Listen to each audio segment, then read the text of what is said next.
मायूस है।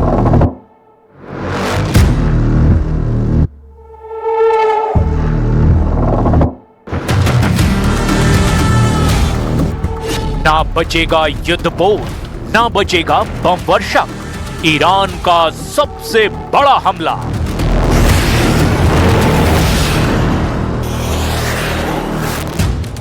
छियासी साल के ईरानी सुप्रीम लीडर अली खामनेई भले ही इस वक्त तेहरान के नजदीक 100 मीटर गहरे बंकर में मौजूद हों, लेकिन इस वक्त ईरान की सेना और लड़ाके सबसे घातक हमला करने के लिए पूरी तरह से तैयार हैं।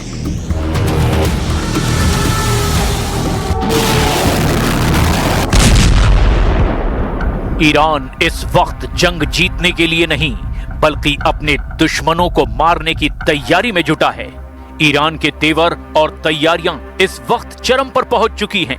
खुद ईरानी मीडिया इस वक्त ईरान के अंदर और बाहर अमेरिका और इजराइल पर हमले को लेकर ऐसे वीडियो और ग्राफिक्स दिखा रहे हैं जो साबित करता है कि ईरान को अमेरिका और इजरायली हमले का रत्ती भर डर नहीं है।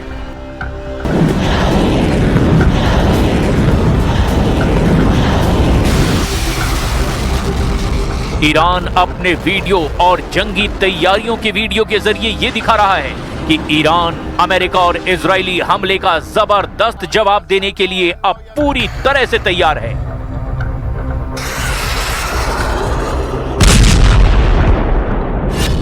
ईरान का टारगेट B-2 बम वर्षक।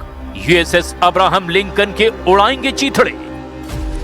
ईरान भले ही कागज में अमेरिका और इजराइल के सामने कमजोर नजर आए, लेकिन ईरान कुछ ऐसी जंगी काबिलियत रखता है जिसका खौफ अमेरिका और इजराइल दोनों को ही है।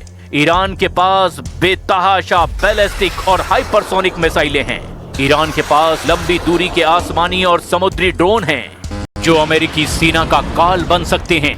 ईरान अच्छी तरह से जानता है कि अगर उसकी मिसाइलों ने अमेरिकी जंगी विमान वाहक पोत यूएसएस अब्राहम लिंकन को उड़ा दिया तो अमेरिका के पैर जंग के मैदान में उखड़ने लगेंगे।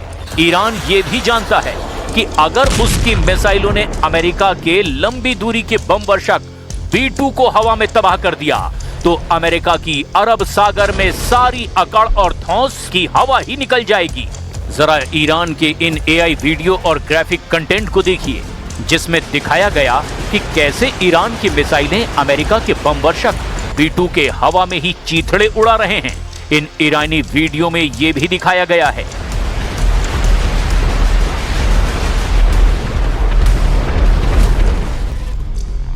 कि ईरान के 1000 से ज्यादा समुद्री ड्रोन अमेरिकी युद्धपोत अब्राहम लिंकन को तबाह कर रहे हैं। ईरान को वैसे ही कामिकाज़े यानी कि आत्मघाती ड्रोन्स का उस्ताद माना जाता है। मिसाइल और ड्रोन के मामले में ईरानी बाजीगरी जंग शुरू होने से पहले अमेरिका और इजराइल पर भारी पड़ने लगी है। ईरान की रिवोल्यूशनरी गार्ड्स यानी कि IRGC के पास छोटी लेकिन बहुत तेज रफ्तार वाली नावें हैं जो मिसाइलों और टॉर्पीडोज से पूरी तरह लैस हैं, जो पलक झपकते ही अमेरिका के युद्धपोत पर झुंड में हमला करके अमेरिका को तगड़ी चोट पहुंचा सकते हैं।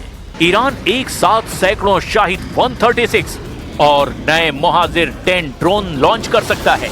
1000 नए ड्रोन्स की हालिया तैनाती का मकसद अमेरिकी रडार और डिफेंस सिस्टम को ओवरलोड करना है ताकि उनकी मिसाइलें बीच से निकलकर निशाने तक पहुंच सके। ईरान ने फारस की खाड़ी और स्ट्रेट ऑफ हॉर्मुज के किनारे पहाड़ों के नीचे मिसाइल शहरों का जाल बिछाया है। यहाँ से कादर 380L जैसी एंटी शिप क्रूज मिसाइलें सीधे समुद्र में तैनात अमेरिकी बेड़े पर दागी जा सकती हैं। ये सुरंगें अमेरिकी हवाई हमलों से भी सुरक्षित बताई जाती है। ताजा खुफिया जानकारी के मुताबिक ईरान ने चीनी HTT-233 रडार सिस्टम तैनात किया है। दावा तो ये है कि ये रडार अमेरिका के सबसे उन्नत F-35 स्टील्थ फाइटर जेट्स को भी आसमान में ट्रैक कर सकता है।